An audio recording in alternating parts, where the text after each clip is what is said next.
And here we go. I've got David Marsh, the owner, director, and number one man when it comes to Spiked Performance Consultant, sitting down with me. So a little different in this interview, but we'll get started. My first question for you, David, is why don't you introduce yourself and exactly what the company is and what you do?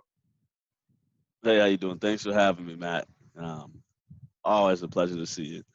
Firstly, yeah, what I do essentially, or what we do is um, we coach and teach mental skills grounded in sport and performance psychology as one part of the service, and then we also do character development through teaching personal and social responsibility. Those things can be it's very hard, but they can be exclusive services, or they can, which happens more often than not, they can kind of be interwoven into each other. Um, so there's a side of what we do that just goes and seeks or supports folks who just want to be better performers in the realm of performance in which they're immersed in. Um, and then there's the community service side of things, um, which is also on the youth development side of things, which is trying to support and fortify and build better communities by using youth engagement, youth development programming, um, intermingled with sport and performance psychology, influenced by counseling and clinical psychology and character development, to kind of help paint a picture of, hey, everybody matters. Hey, this is how you can look at your realm of performance, or how you can look at a sport, or how you can look at a area of performance and then tie it back into your life. Um, and so that's the personal piece. And then how can you then look outside yourself and be more socially responsible and conscious, um, to help build that community around you. So it looks two different ways. So that goes from working with professional athletes, and some of those messages get spilled into that, although some people just want to perform better in the fourth quarter, or just want to jump higher more often as possible and control their anxiety in the realm of performance. Um, it can look like that, the performance side, or it can look like some programming with a high school track and field team, to walking into a community center, um, or a basketball clinic and just talking what is good life practice, and what does that look like as it relates to what you're doing now in your realm of play or in your area of performance. That's awesome. So for me, I guess before I dive more into that and the details of it, but why did you want to get into that? Why David Marsh, and why you, and why that realm? Yeah, so I think what drew me into sport and performance psychology is kind of similar to what drew me into counseling, because I have a counseling background. That's what I do a lot of the times, is mental health counseling. Um, I grew up in an interesting area. You know, one of, I'll say, Mattapan. It's a part of Boston. Um, and so one thing I noticed early on was, the disparities and the differences in mental health services, or at least the perception of what mental health is in my community. Community of high crime, um, a lot of traumatic things go on at different life stages. That you're kind of immersed in. You don't leave the environment for too long. You might go on vacation, but at the end of the day, you still return to the environment. You're living in it. Um, so it's like, trauma wise, it's like different from being a soldier in that you get deployed, you go home. But when you live there, it is home. So the things that I got to witness made me think deeply about the mental health side of things, or mental health services as it relates, and the healthcare services as it relates to my community. So which was primarily Black and brown people in the inner city, subject to areas of high crime. So I got to see different families in my neighborhood that just painted a picture and piqued my interest. And so, like, even my first job was with the Boston Youth Fund, and at that point, it was counseling. And then my second job was with the Boston Youth Fund, and that was peer counseling. So, like, some of these early experiences kind of shaped and mold my desire to serve, and my curiosity to to my fellow man, and how can we be better, and how can we help people be better. And so I ended up going to college for counseling, well, for psychology, in which that kind of snowballed into wanting to be a counselor. And in college, I was a two-sport athlete, and so I always thought about how I could be better there. And kind of instinctually or innately, I'd have these daydreams or images in my head of, okay, like this is what tomorrow's going to look like game day. Like, wow, I can see myself doing this. And as I learned that that was more of a formal thing, that's a formal process, imagery, which is something that I practice and employ in my practice, something I teach and coach. I saw the power of it. you know I recognized and realized the power of it. And to that, I ran into a gentleman who was able to introduce me to a woman by the name of Dr. Amy Baltzell, who was running and Dr. Naylor, Adam Naylor, who was running a program down in Boston, at Boston University. And so he just pointed me in their direction. I emailed them, went for a visit, and somehow I wound up, in their counseling with a sports psychology concentration program. And for me, it was just like an eye-opening experience. It was meant to be. I knew that at some point I want to turn this into, my everyday grind, life's mission. And the youth development piece and the counseling piece have never gone away, and I don't think they ever will. And so that's kind of what has shaped my life now, and it just put me into creating Spike Performance Consulting. Yeah.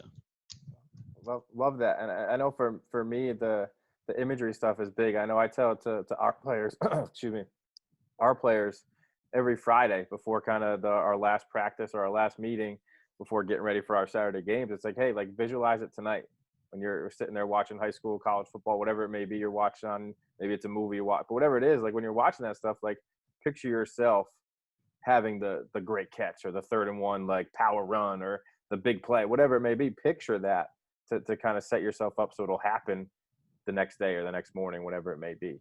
I know I'm a big proponent of that, so it's awesome to hear you say that's a big thing. I know for me, the other thing that's big, and obviously you know more than I do, but would be self-talk. Well, I'd like to shrug there, but would be self-talk. What would you kind of say about the like talking to yourself in your head and things like that? What would you kind of have to comment on that? Yeah, I mean, the way I approach it, and I've been kind of schooled to approach it, there's always going to be this internal dialogue, right? Like, no matter what, there's something there. Well, I encourage athletes, performers, whether it's a dancer, I haven't worked with them yet, but could even be a brain surgeon. Right. I always maintain the idea that you don't want to spend too much time in your own head. You don't want to spend too much time talking to yourself, because it's commonly known that what best facilitates is the performance or the moment that you're in is focusing on the moment that you're in, right? You can hear it in different ways. Be where your feet's at, focus in the present moment, bring yourself closer to flow. And so one thing that I'm big on, and I was just talking to a quarterback about this not too long ago, is, trying not to pass judgment on some of the feelings and emotions that you have, because you're going to have them. And when we get caught up in appraising them too much, and we get caught up too much on the polarity of them, we don't let them come and go. And then that takes us further away from the present moment that we're in, which can be problematic, and everything isn't true for every single moment in our performing life or career. But that's something that I find to be true, is that, with self-talk, you find something short and sweet that works for you to reframe. You want to be mindful of it. You want to pay attention to what's going on, that dialogue. You want to be accepting of what it is. You don't want to fight it and pass radical judgment on it. And then you want to commit to changing it in a way that benefits you to be in the present moment. I gotcha. Okay, so we're we don't necessarily agree, but we do at the same time. The end point is focused on what you're doing, not necessarily what you're saying in your head. Yeah, because I mean, the self-talk is important. I don't want to say that it's not important. I don't want to say that you don't want to reframe it, because you do. I want to say that athletes, performers can get caught up with the quality of it and spend too much time focusing on, is this negative or is this positive? And really, we have negative thoughts as human beings. That is going to happen. How do we move past them to bring ourselves into the present moment to perform as best we can, as often as we can? Heck So yeah, yeah, man, that's my angle. yeah. So like, yeah, I may have dropped a pass. Yeah, Right. my I may have some negative self-talk and think negatively about myself in that moment. Okay, that happened. I accept it. Now I commit to the change, Mhm. which is, let Okay. me get right back to the present, the next play. You hear the Yeah. next play, or the present moment, which is, okay, I'll focus on being better. Maybe I bounce back into imagery and create that perfect catch Mhm. and turn up field in my head, you I know. got you. And to kind of to give like the opportunity for our guys to have that. I know as an offensive coordinator, it's one of the reasons why we actually huddle. So I give them the opportunity when they're going from the end of the play to back to the huddle to do all that instead of like getting ready to the next play and kind of making it never happen. I give them kind of the opportunity to do that. And then hopefully you snap back to reality as the next play once you're in the huddle to kind of start that process. I know I'm kind of necessarily different nowadays where no one huddles up anymore, but that's our biggest reason why. That and the fact that our offensive play calls, you would hate me because they're so wordy that there's so many things to listen to. But that too, where it gives you that like instant reset when you get to that kind of that next play. So whatever you were talking about in your head, you deal with it and do it, and then it's on to the next piece. So now, sorry, me talking a little bit too much there, but what sports team? Maybe you don't have to be descriptive of exactly who, but like, what kind of sports team have you worked with, and who are you working with in the future, and all those things? Like, what sports per se? Is it more high school, college based? What level of college? Pro? What are you doing? Yeah, so to an extent, I like to just like in clinical practices, I try to have like some kind of anonymity, just out of respect and confidentiality for the people Yeah, I no, work it's, with. I know I'm sorry to put Yeah, you on yeah, the no, spot a no, little no, bit, but it's fine. I just got to say these things, yeah. Um, yeah, so I mean, I've been fortunate enough to be able to work with professional athletes, some in the lacrosse field, in the lacrosse arena, or the sport of lacrosse, and then more recently with football, American football, that is. So there's opportunity that has come about that I'm excited about. But I'm no more excited about that opportunity than I am working with high school um, track and field teams. Mhm. Which is something that pre-corona I was doing.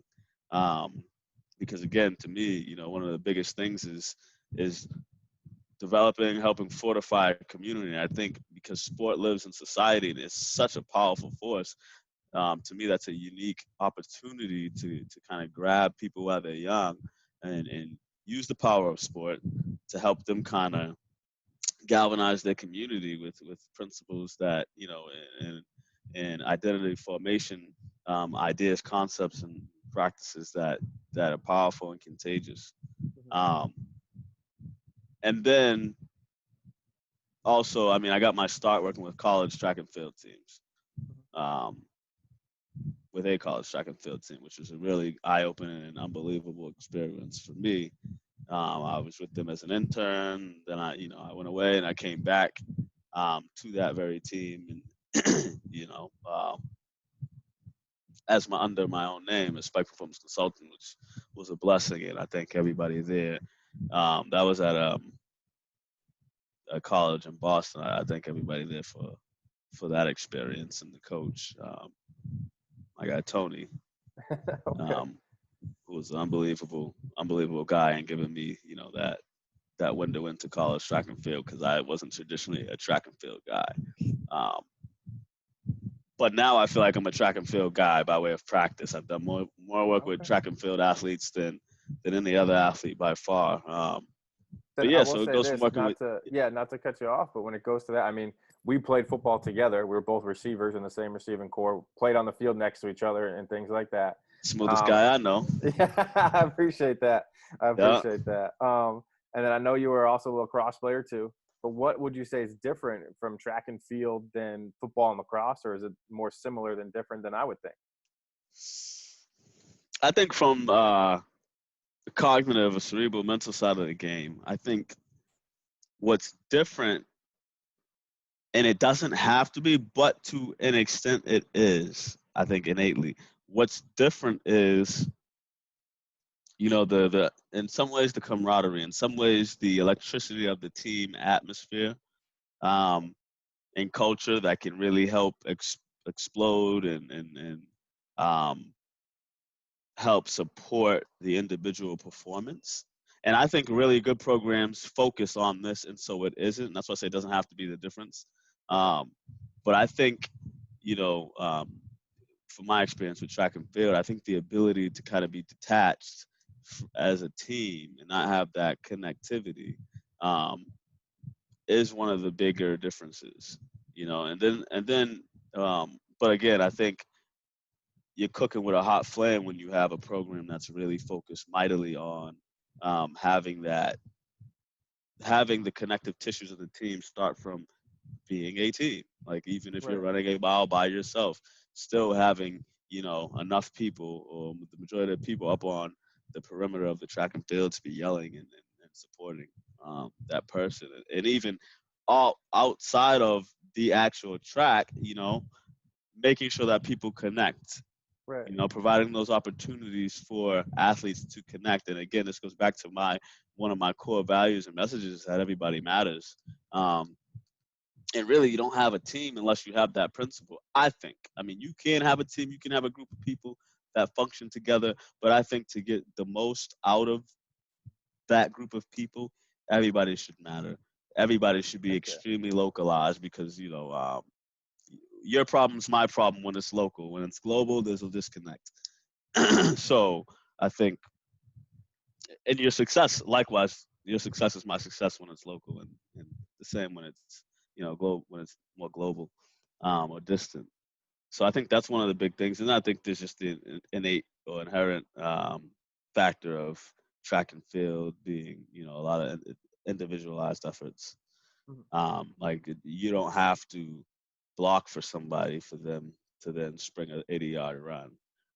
True. um, so then there's that piece to it. There's that intangible piece Okay. to it, or that tangible, intangible piece to it. Whereas in other sports, like if you don't set a good pick in lacrosse, that may not free up your guy, or if you don't slide, then your defense is in a bad position. I gotcha. Yeah, So it's more individual based sport as opposed to whatever, but you can still be part of a team depending upon the way the team's aligned, I guess you'd say.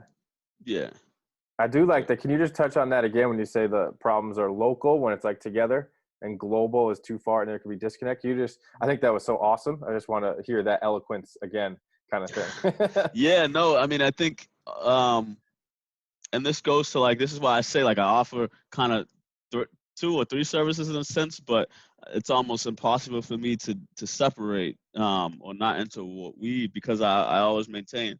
I mean, it's no secret that sport survives and lives in society, within a society, and so I'll always vacillate and say, um, you can do this here, but let's also do it here. So, like, what's true in sport, what's true on a team is also what's true in your neighborhood, community, church, school, club, what have you. And that's like, if a problem is global, um, there's less connectedness to it. Versus if it's local, you're more connected to it. You feel it. It's more palpable. That is, if you see a fire on the news halfway around the globe, or an earth mudslide, landslide in Sri Lanka, you feel that. Now, if it happens outside your door to your neighbor, if you see a fire, um, you're more likely, in most cases, to feel it differently. It's more intense to you. You may ground up some clothes that you're not wearing and bring them over to your neighbor, or say, hey, do you need some support? a hot meal, whatever, a place to stay for the night, something of that nature. So I mean, and even to the times that we can't ignore, which have always existed, but they're just being illuminated now with social justice being at the forefront of so many people's um, agendas, tongues, what have you. Um, like you see things happen, horrible things happen on TV, um, by way of police brutality, etc. Things that people do feel um, when they happen to them or in their community, and then there's a different response when you see something happen halfway across the nation, I would and say when it kind of happens close. on that topic, what are your thoughts on like do you think social media has kind of made some things become sometimes more local even though they're not with that description? Do you get what I'm saying? Yeah, yeah. I think I think social media is played can and does play a unique role in society and the social climate of things because there's just so much information. Um, I'm very cautious and I'm very cautious of what I subscribe to with social media. That is like, where's it coming from? So I think if I know people, and this is a local piece too. If I know people, even if they're from halfway around the globe, but I know them, right? Um, and I know they'll put out credible information. Um, then that's a localizing force. I think in some ways, and it's easy to get influenced by things. In some ways, there's a lot that's put out there that there's an agenda behind it that isn't pure and righteous, and so that does localize things for people because they have experienced similar, if not identical, situations. I Um, gotcha. and so I think social media can localize things and does. Um, And not always I'm not saying in any way whatsoever, but not always positive too. It could like elicit like a negative response as well. for sure, and without a doubt, that's definitely people's agenda. Like there's Yeah. definitely misinformation or not 100% factual information that does go out, and its agenda isn't righteous and pure, and I think and I think there's always a larger conversation that needs to be had when we're talking about putting things on the internet. There's always a larger conversation behind it. There's the educational factor, then there's the processing factor behind the education that we're receiving around whatever phenomena, whatever social occurrence is going on. Because there's always a history, there's a past, a present, and a now. Um, and I think social media is so sensational, just like the news. It's just here. It's hot. It's steamy. It's fresh.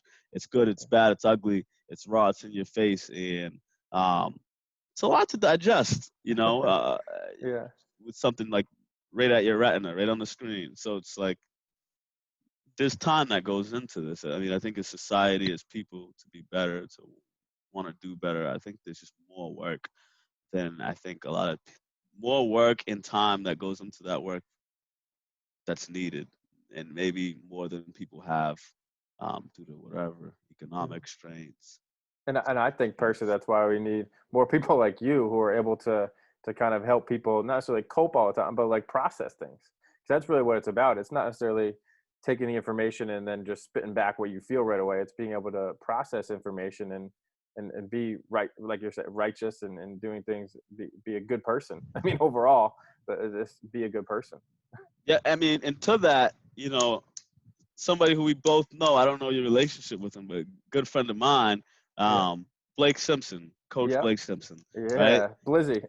Yeah, Blaise Wall Griffin, good dude. Called me one day, Yeah.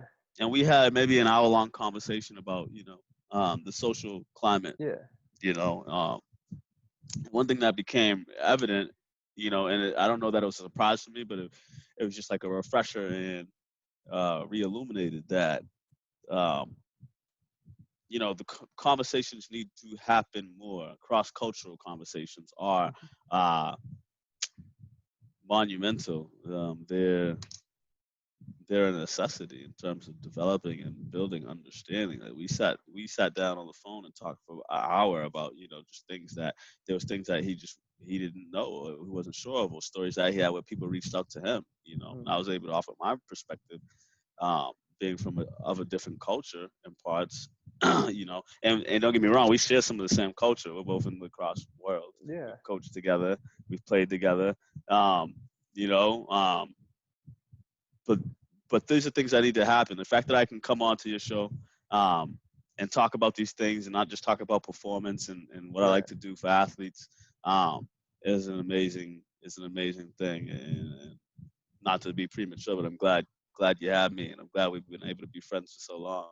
Yeah, no, Um, I'm with you, and I'm always someone who supports the stuff you're doing because I think it's bigger than it should be even. Like I think like it needs to be bigger. I mean, like I remember go back to our days of playing. I personally the reason I'm with that is I had a lot of negative self talk and like I didn't process information right, and I thought like if I would have been such a maybe not necessarily a better player, but a better leader at least for our team that needed it at the time, where I was kind of just doing my own thing, not to be bad or whatever to you guys now, but like I mean, you remember me. I was just a little smooth or whatever, but I didn't help you guys out at all as the younger guys and whatnot when I should have. Like that's stuff that's real that happens, but you don't. Not everybody grows up at the same time. Like I was not grown up then at all. So like I understand that those things would have maybe it's not necessarily talking to somebody, but like maybe even it's on your team or a coach knows all that stuff. Like you can I don't know. I think it's more helpful than people realize.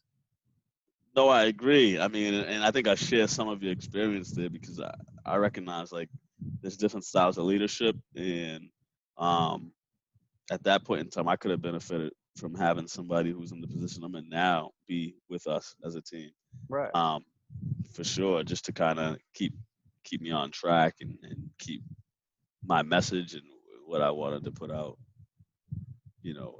evident and pure. So we didn't have that, and I didn't do that. So, Yeah. And you that's not know, taking away from the other topics we were talking about either. I just had to like say that in my support for you. But and when it yeah. comes to communication, I think something I've noticed as I've gotten older is like we can communicate in so many different ways now, but there's so much like not necessarily disconnect, but like so much like misunderstanding in our communication. What do you think of that? Yeah, I mean, I think sometimes we don't realize how we communicate, you know. And are you talking about in all aspects of the performance aspect and social? I mean, I'm just there's a saying lot in of general similarities. communication, like Yeah, I society think. wise.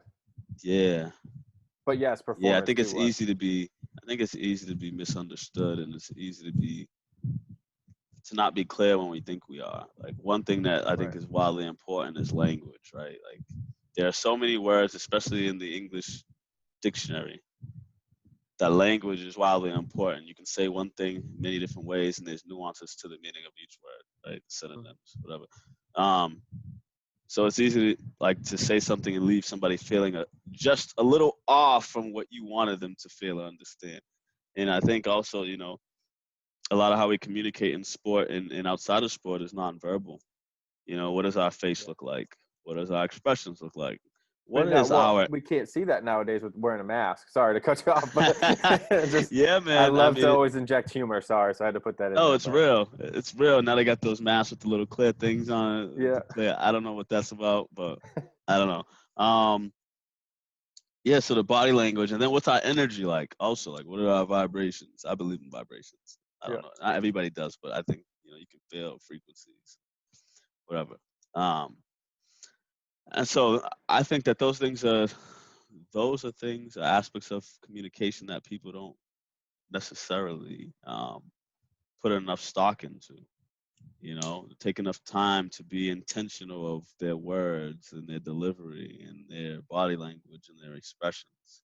Um, if you're trying to be righteous and pure, then be very intentional and mindful about how you're doing that. If you're trying to be negative, right.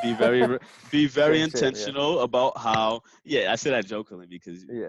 we're Hopefully all you're human. not negative, but like but Yeah, it happens. Yeah. be intentional about the message you want to put out. You want to Mhm. say what you're trying to say, and there's different skills around. Like, and this is from more so my counseling, the clinical counseling side of things. Like, there's different skills around making sure the message you want to put out is the one that is received. Right. And it takes time. Like listening is part of communication, and I think and it takes time, and reflection that takes time. These are skills that people don't often develop to the depth that they can to be more effective communicators. And I mean, I'm with that. I'm always afraid of like not necessarily mismanaging or misinterpreting what's being said, but like say it's on social media or say to like the wrong person, it can easily be spun to support someone else's just thought. It doesn't even have to be a narrative per se, but like however they interpret it, they could just spin it on its head if they want to. Doesn't always happen, Yeah, but like they can. for sure, for sure. I agree with that. Yeah, and that's why I say like social media is such a powerful tool. It's a juggernaut. I think Yeah. it can I go mean, I don't know how any to way at navigate it. any. I could tell you Yeah, that. it could go any way at any time, and be used for anything, and it's so powerful. It reaches the masses, and it's just I don't know. I'm still creeping into the social media world in terms of like using it to convey things, and I'm still kind of scared of it in a sense. Yeah. Where like if I could do things without it, cool. But it's not the world we live in. Existing without it, so it's powerful. Yeah. Well, I'll So keep us going here before we go down any other paths, I guess. But with it, no, I'm not saying good or bad. I'm no, no, just no. It could be rabbit holey. yeah, Yeah. exactly. So now when it comes to the pandemic kind of world, and I know you're a big in person, like bring the energy and the passion and body movements and hands when you're. I mean, I do the same thing, but like hands when you're talking and stuff like that. How has it been kind of navigating this world for what you do? Yeah, I mean, it's been interesting balancing home life with um, professional life, and it has been difficult, I must say, because I almost feel like there's more going on now than there was before, which is an interesting take to me. So it's been tough. I've been able to forge some relationships that are meaningful, um, and still do some work that I think is good and beneficial to people in general. Um, but I also feel like there's more I can do, and this has been a challenging time for me to do more. And so that's something that even now I think we're still in it pretty deep, trying to still figure out how I can do more, position myself to where I can do more, especially for the community. I almost stepped away, like from Spiked at least for a little bit, Okay. just to be more human and rearrange and realign myself and get my life in order. Because Corona has hit us all in some way, Yeah. shape, or form. So, yeah, I consider myself getting back on the horse, getting refocused, um, doing the things that I'm supposed to be doing, that I've been kind of called to do one way or another. So it's been tough. I've been able to meet some people via this thing here, Zoom. Via Zoom, yeah. Household name now, right? Like, Yeah. um, and yeah, I think I've still been fortunate to be able to move and shake a bit, Mhm. you know. Um, yeah. Okay. One thing that's always wondered me, so I figure I'll ask you, why the name Spiked? Why'd you come up with that? So I'll tell you, at this point, I was doing in-home family therapy, and I was sitting in the office. Shame on me. Yeah. Okay. Work time. Sitting in Yeah. the office, and I was thinking, like, okay, I'm gonna continue to move in this direction with sport and performance psychology and youth development. Um, Damn, what can my name be? Like Top Dog Consultant. Oh, that's cool. Yeah. That's interesting. Blah, blah, blah. And then so somehow I came back to like I wanted something to really represent me, and so a childhood nickname that was bestowed upon me at some point in time was Spike. And to this day, Okay. people in my neighborhood, people from my Why neighborhood, the Spike? community. There was a guy had glasses on. There was a guy who came out of his house once and said, "Hey, you look like Spike Lee. I'm gonna call you Spike. Everybody's gonna call you Spike." Then from there, yeah, dude, Freddie. Okay. Then everybody in the neighborhood called me Spike. My brothers call me Spike. My sister Yeah. calls me Spike. Um, not everybody in the family, mainly those three in the And family. okay. I got a cousin, but the neighborhood, ladies and gentlemen, Yeah. call me Spike. They don't call me David. Okay. And so I was like, okay, spiked, an increase. And I thought of it like as an increase, as I just spun my wheels as an increase in something, so why not spike your performance, Right. Okay. So then that's how I came up with Spike Performance Consultant. Then I had a guy make my logo. Then I was Yeah. like, huh? And then I tweaked it. Yeah. And then somebody brought it to life on the computer, and that was the birth of what I am now, or what Spiked is now, and we're just gonna keep rolling. I mean, my mission isn't gonna change. I like to help anybody in the performance realm perform better, using core mental skills, not exclusively, and principles. Right. And more passionately, I like to infuse the community. At, primarily starting at the youth level to kind of help this whole identity formation process. Through personal social responsibility, which shout out to John McCarthy, Dr. John McCarthy, who really planted that seed on me, to give me that angle to kind of attack youth development by, but yeah, that's something that ain't changing. That ain't going nowhere. Whether I'm in Massachusetts, Connecticut, Rhode Island, you know, um, hopefully getting my fingers in the Jersey soon, whatever. Like, that's not going to change. That's not going to change at all. This is what I want to do. This is what, at some point I will do this, and this will be the only thing that I do. I don't know when that point's coming, but, We'll see. We'll see. Yeah. And I mean, if I remember correctly, I don't remember ever hearing the Spike nickname. Trying to think back, that definitely was your nickname on the football field. I'll put it that way. Nope. I mean, that stayed in the neighborhood. That stayed in the good old, from my hood. Really. I mean, I'm trying to think. I think the one I can remember for it was the man from Mattapan. I think was one of the ones that used to say. Let's say. Yeah, let's say Spike stayed in Mattapan, man. I had a friend or two on campus that would be funny, that might have known me a little bit before college and said, Spike, and try to be funny, but yeah, it was something that was it's more exclusive to Mattapan and those who know me from Mattapan. When they tried to do it on campus, did you do like the I don't know you kind of thing? Like try to ignore it so no one heard that you responded to it? No, it took me off, and it was more funny to me. Like, all right, funny guy, but it was all love, it's all love. I got you. I mean, I'm I guess blessed to have two first names in my name, like a first name and a first name. So like I would respond to there might be a girl named Kelly or a guy.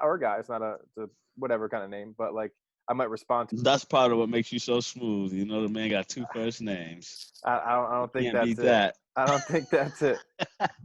I do like you saying that I'm smooth. I don't think anybody believes that that's listening. My mom and dad would be the two people listening, but they better go check the film or something, man. Dude was moonwalking on turf. I seen it myself. Maybe in practice, put it that way. But I guess I got two things left for you. The first one I would be I give everybody who's on a guest on the show to ask me a question. What would you want to ask me? Yeah, I'm always wondering what's next for Matt Kelly and what's next for Coach Matt Kelly, because you're somebody who I've always seen to be dedicated. I love your story. Like, you came from playing ball over there to over there. You switched it out a little bit. Then you jumped into this A role, and then jumped up, if I'm not mistaken, into bigger shoes on campus. And, you get to coach some incredible young men, being where you are. And I'm just curious. I'm waiting to see when you jump into that, not to put any pressure, when you jump into that top dog spot running the show. I'm not going to comment on any of those kind of things, I guess you'd say. But no, for me, it's always, you talk about your mission. And my mission is trying to one, and this is kind of an everyday thing, but it's to be the best version of me I can possibly be. And then affect at least one person, whether it's on campus, in our team, in our position group, whatever it may be, towards their best version of themselves. That's kind of my daily goal, is to do those two things.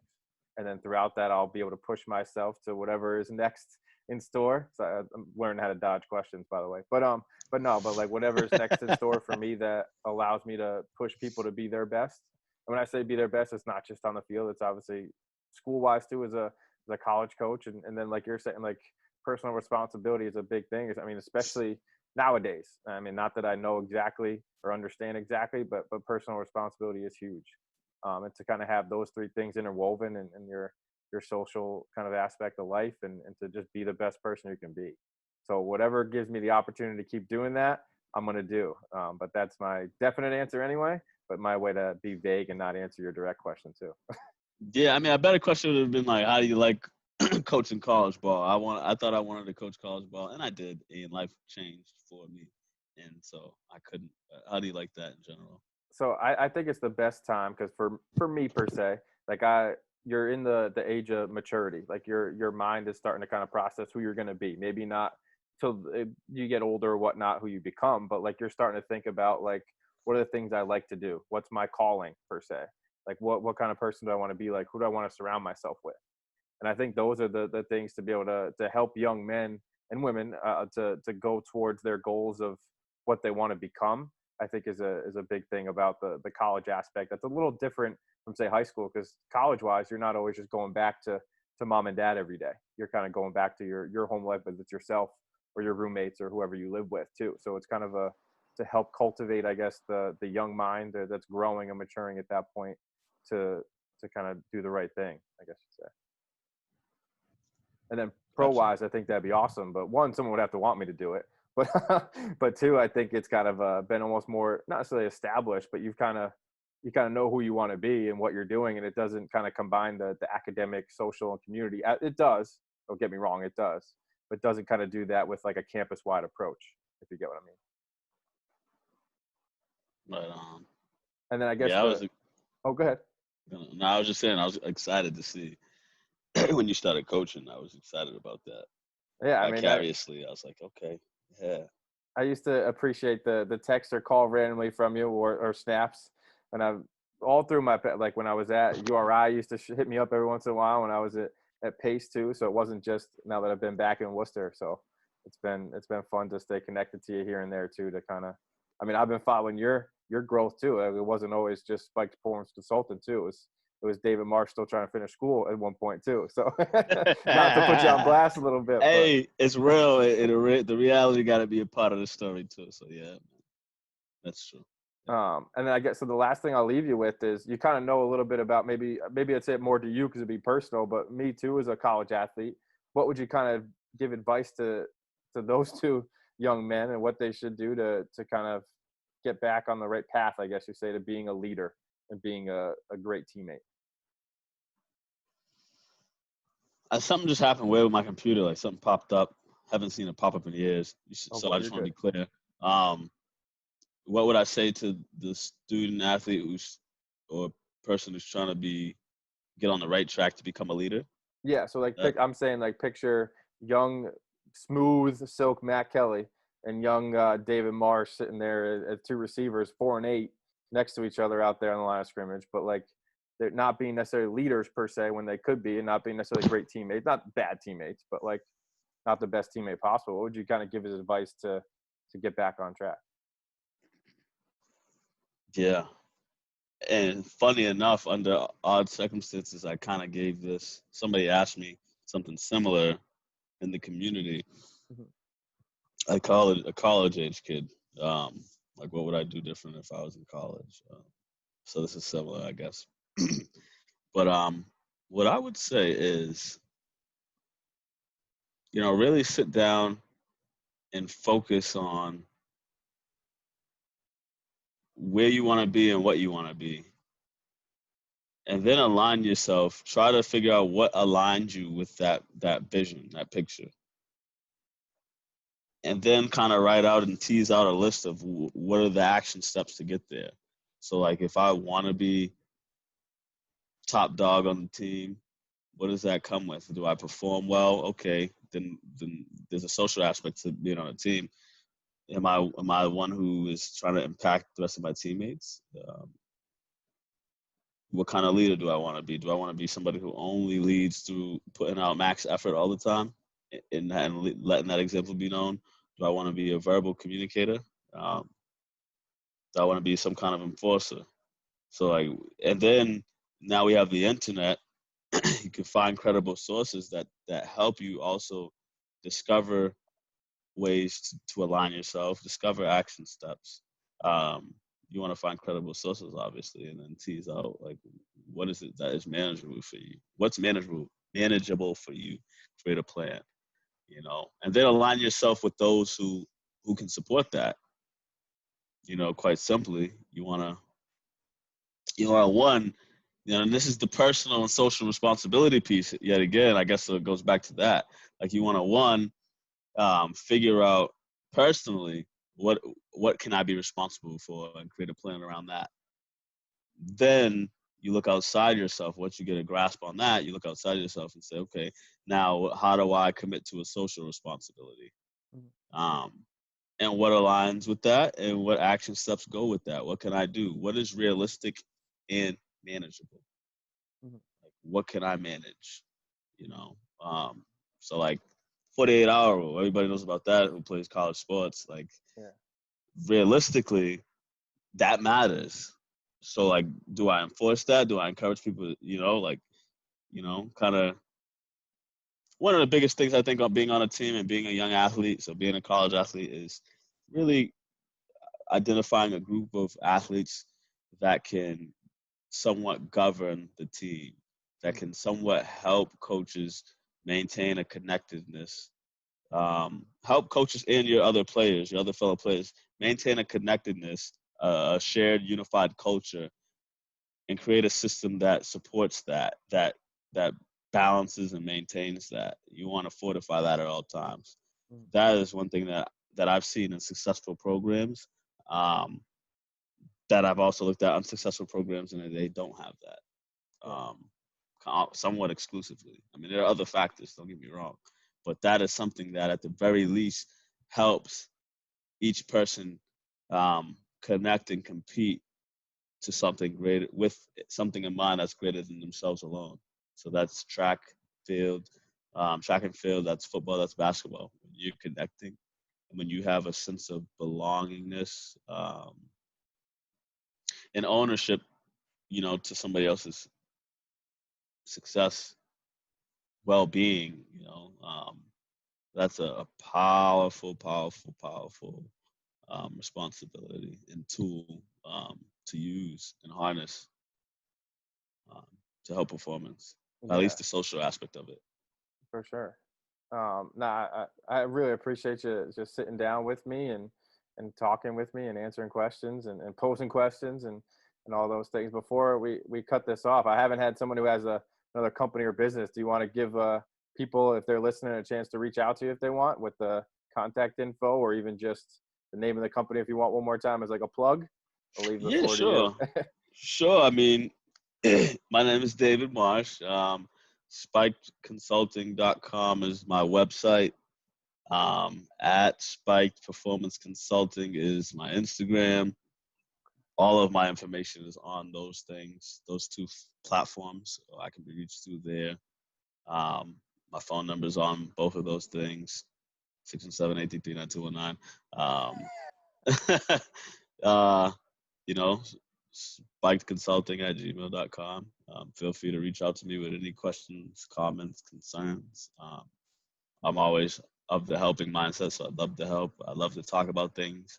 Even if you think they might slightly be outside of my realm of expertise, I'll know somebody who can speak to that, or it might actually not be out of my realm of expertise.